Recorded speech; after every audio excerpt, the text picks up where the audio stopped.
chima mbu bibiro mo kwa yam so orune kwa nyomi bela alu eni umbu loho wamu masityoyo yangem kave na hame nyomi 2024 nene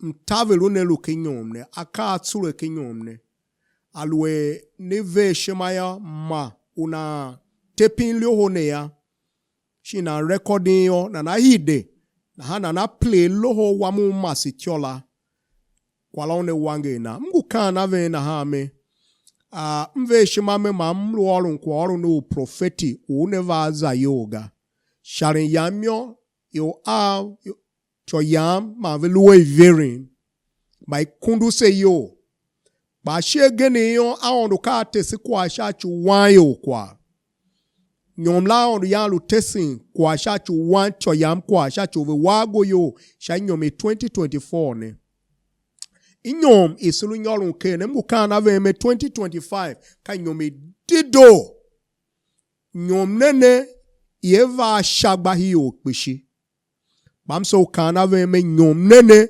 kitalu tip jene ko atongo hon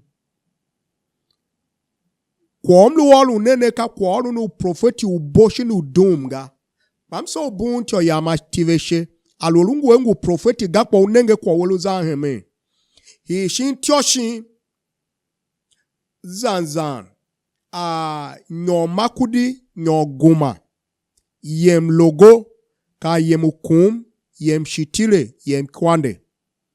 Alolu tasho unenge yo itimba velusha boda ave ine jimenchi kaji akwa yanu wa ikureke manaka gene emba logo kwa iyo una have duenjela.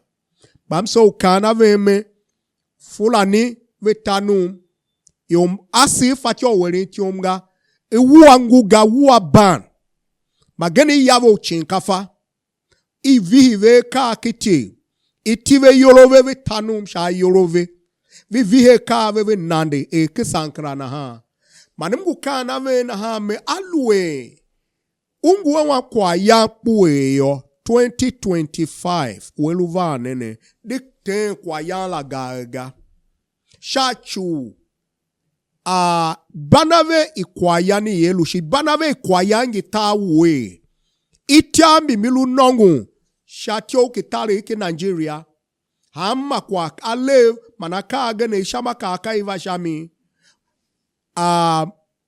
alweka Boko Haram gaya kaiyela ye bandit baka fulani to alweka rukorawa baka fulani to vinayo chan mso kana ve mezanzan vanyo hi nasarawa he kwa yanza he itiambi mbilu nongu neji posu ki Ukraine manaji ile gene nene kwa yanza he animso kana tyo yamme kwa yanu nelu kwa bebega aluewe zwa jande yo kaha logo aluewe lupe ukaha kwa urun yo kaha kwa alawu lupe ya machine une urun we kwa ya si he sure unyompa mani mwelim seme aondu anyoki shima iwanu tip shagba wanu tip minister Professor Utsef awumbu tiona shachu irrigation farming uyana tonka erin shakanu manajile gene ewulo no ngala ahigen kanwenelu minister umgeye ovesinu save umbu tioitip gemasha hitioitip shako irrigation farming dry season farming kwa none wasi jehita wase alwesive yeka farm se ya agbashaminga shelu olungu ekwa ya divihin hishenu new year nega divihin diako woga shachu nyom ilu van la kalu aeyo plan iti pabe ekpenga ene plan tiwi kaha uzege basure nyone himbe iti do nyorun himbe shachu boshimo yiwe avanyoyo kaji kuete ilu nyorun himbe ye tivu nyo himbe nyone rushia bam ha ne du yamne yoro ka ne tio yamne nu fertilizer Never luwe shagba yo jeni ilu korun nene. Ibu hunda utalu ti. A shagba yo lo duwe keri ke sure. Mblam babilu yuwe sima. Babilu vihi yo shure. O kananda ewa kwa chuku. Uneluwe pe ya maingi. Boshima weda tanum shami. Mgu kame mbayo ne de. Mani mwerim seja chu gomna wasi. Gomna alia oluondo. Mwerim seme tela ondo abende shimana. Aduo program babe support tip shako tom sure. Ma pinga uweri, pinga ikirikine.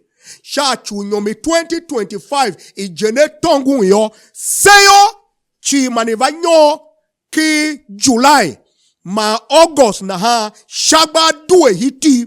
Chi ma nyomi beyo yololuwe shagba yo hiti. Shagba ngu duwe ki 2025. Ba wumbu ne miyo une wa nyosu shachu jeni yelu.